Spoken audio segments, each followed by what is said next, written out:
What makes a railroad man? Normally, most people think of an engineer or a track layer or something of that nature when they think railroad man.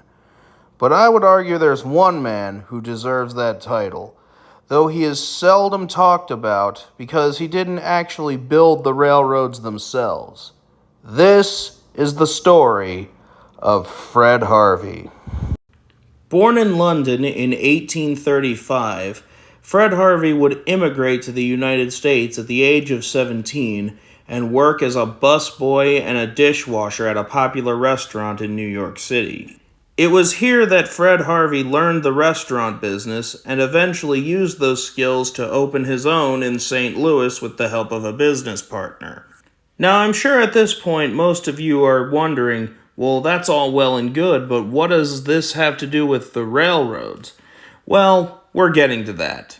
You see, in 1861, the American Civil War broke out, and Fred's business partner, being sympathetic to the Confederacy, sold off the business without telling him and ran off with the money.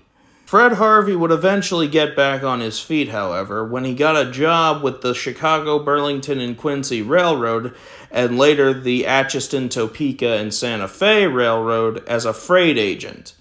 During his time with the railroad, though, he had to travel a lot, and found that the food provided on many of their routes was less than satisfactory. That's putting it nicely. Fred Harvey found his calling in 1873 when he formed a partnership with a man named Jasper Rice to set up restaurants along the Kansas and Pacific Railway. However, unfortunately, that partnership didn't last.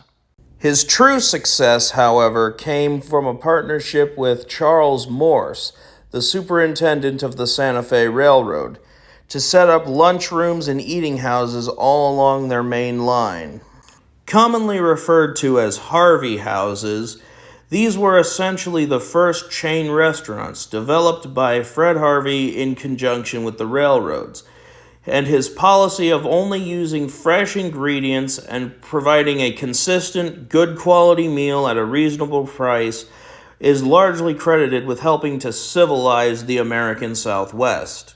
The Fred Harvey Company is also one of the first major employers of women, hiring them to staff hotels and restaurants.